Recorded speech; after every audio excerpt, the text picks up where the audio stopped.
नमस्कार मित्रांनो, हा आहे लवाळा. कारण की बऱ्याच शेतकरी बांधवांचा लवाळा, कांग्रेज वगैरे बरंच आहे त्यांचा प्रॉब्लेम आहे. कारण की अति खर्च हे कांग्रेज, लवाळा याच्या मजुरीमध्ये जाता. आणि मी एक लक्षात घेतलं, कारण की माझ्या एकच साईडला थोड्याच बाजूमध्ये लवाळा वगैरे, पण पुऱ्या शेतामध्ये होत होत गेलं.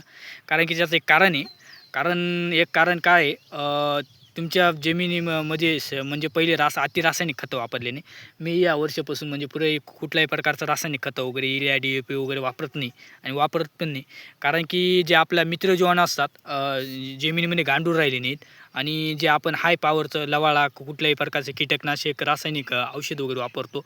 कारण की आपली जमिनीला जो प्रॉब्लेम होऊन राहिला, कारण की तुम्ही जर अति प्रमाणात जे पॉवरचं औषध वगैरे वापरात, त्याच्यामध्ये आपल्या जमिनीमध्ये मित्रजीवाणू, गांडूळ वगैरे कुठल्याही प्रकारचे राहत नाही. कारण की पहिले आपली जमिनीमध्ये जीवाणू वगैरे राहायचा. कारण की जी जमिनीची गांडूळ काय काम करते, दिवसातून 6 टाईमवरती येतं, 6 टाईम खाल्लं. कारण की आता गांडूळ दिसतच नाही. कारण की आपण जे हाय पॉवरचे जे औषध वगैरे वापरतोय, ते कुठल्याही प्रकारची जमिनीमध्ये केमिकल वगैरे वापरतोय, आपली जमीन पुरी नापीक होण्याची आणि तण हे काँग्रेस वगैरे संपूर्ण वाढण्याचं कारण तेच आहे.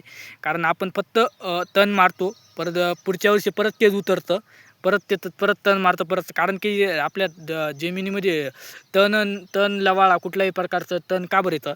कारण की आपली जमिनीमध्ये सेंद्रिय कर्ब, माती म्हणजे ताकद राहिली नाही, फक्त तण येतं. तुमच्या जमिनीचं सेंद्रिय कर्ब 0 पाहिजे, माती सुपीक करा, माती बलवान करा, तर तण आपोआप गायब होईल. हे सर्व शेतकरी बांधवांनी लक्षात घ्या. तुम्ही जर म्हणणार लवाळावरती चांगल्या प्रकारचं औषध वगैरे निघालं आहे, ते मारू आपण रासायनिक याचं, पण ते तुमच्या जमिनीला उलट हानिकारक आहे. कारण जमिनीमधला तो कस अति रासायनिक आपल्या जमिनीमध्ये कस राहत नाही.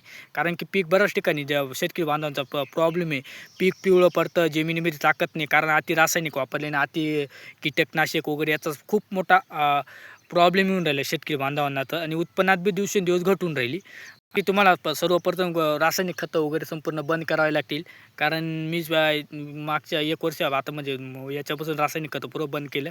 आणि कार्बन वाढवा, कुठल्याही गोष्टी सॉईल कार्बन, जे जे तण वगैरे गायब व्हायला, जसं रासायनिक खतं वगैरे तुमची जमिनीची सुपीकता वगैरे वाढत जाईल, आपोआप तण गायब हळूहळू 1-2 वर्षामध्ये तण गायब होणार आहे.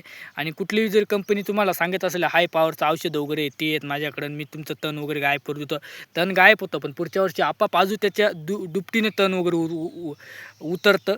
घ्या, आपल्या जमिनीमध्ये जे नायट्रोजन लेवल हाय वाढल्याने, नायट्रोजन लेवल जे असते आपल्या जमिनीमध्ये हाय वाढल्याने आपले तण वगैरे येतं. आणि ते नायट्रोजन कमी करण्यासाठी आपला कुठल्याही प्रकार रासायनिक खतांचा वापर कमी करा.